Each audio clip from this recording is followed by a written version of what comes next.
এই প্রথম মাওয়াতে ইলিশ খাওয়ার অভিজ্ঞতা। সম্পূর্ণ ভিডিওতে আজকে এইটা থাকবে। সঙ্গে থাকার জন্য অনুরোধ রইল।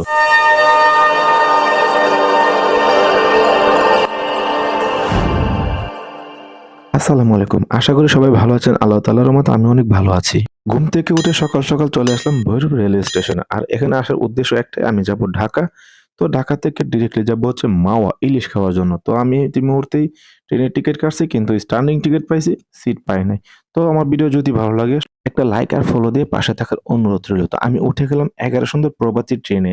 আর এই ট্রেনে আজকে রবিবার এতটা ক্রাউড আমি কল্পনা করতে পারি না, যেটা আমি টের পাইছি নরসিংদী যাওয়ার পর। বিশেষ করে এই নরসিংদী আসার পর আর মেথিখান্দা আসার পর এই ট্রেনটার অবস্থা একবারে গরুর গাড়ির চাইতেও অনেকটাই খারাপ হয়ে যায়। দরজা জানালা যেভাবে পারে এভাবে উঠে, ধারণ ক্ষমতারও বেশি মানুষ এই ট্রেনে ওঠে তখন। তো যাই হোক, আমি চলে আসলাম কমলাপুর রেল স্টেশন, যেটা কিনা আমাদের বাংলাদেশের সর্ববৃহৎ এবং সবচেয়ে সুন্দর একটা রেল স্টেশন। এই স্টেশনটা সুন্দর লাগার অনেকটাই কারণ আছে, কারণ এটা খুবই গোছানো থাকে। পরিষ্কার পরিচ্ছন্নতা কর্মী তারা অনেকটাই ক্লিন করে রাখে এটাকে। তো আমি এখান থেকে এখন এক্সিট হয়ে গেলাম। তো এটা হচ্ছে বাহিরের যে দৃশ্যটা, কমলাপুর রেল স্টেশন ঢাকা। তো আমি এখান থেকে ডিরেক্টলি এখন চলে আসলাম হচ্ছে গুলিস্তান সুন্দরবন স্কয়ার মার্কেটের ঠিক পিছনে। এখান থেকে ইলিশ পরিবহন এবং বিভিন্ন গাড়ি চলে যায় মাওয়ার উদ্দেশ্যে। তো আপনার চাইলে এখানে এসে মাওয়া যেতে পারবেন যেকোনো বাসে। আপনি বাইকেও যেতে পারবেন, কিন্তু অনেক টাকা নেয়। তো সেটা এবারে খুবই বাজেটটা বেশি। তো আমি মাত্র ৳৮০ দিয়ে মাওয়াতে যাওয়ার জন্য এই গাড়ির টিকেট নিলাম ইলিশ পরিবহনের।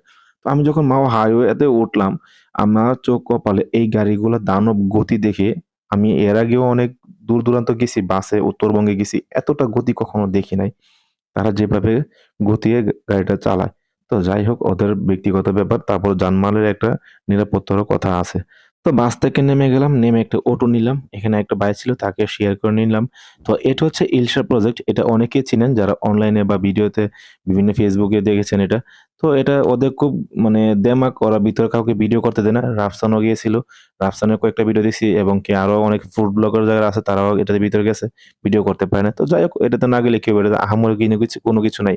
এটার মধ্যে স্বর্ণ ইলিশ পাওয়া যায় না। তো এই ভাইটাকে আমি সাথে নেই। বাসন থেকে নামার পর উনার সাথে আমার দেখা হয়। আমরা দুজন মিলেই এখানে আসি।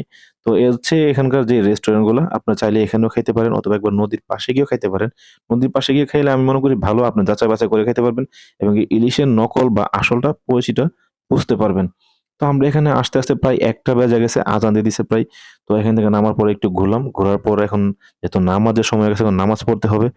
তো আমি এখন এই মসজিদে নামাজ পড়লাম। তো এই মসজিদ হচ্ছে এখানে যে বিএডব্লিউ অফিস আছে, এই অফিসের এরিয়ার ভিতরে এই মসজিদটা। এটা হচ্ছে সরকারি একটা মসজিদ। তো এখানে নামাজ আদায় করার পর জোহরের নামাজ পড়লাম। তো এখান থেকে এখন নামাজ পড়ে বের হয়ে গেলাম হচ্ছে মসজিদের বাহিরে যে দৃশ্যটা দেখতেছি। তো এই মসজিদটা খুবই সুন্দর। পাশে হচ্ছে ওদের থাকার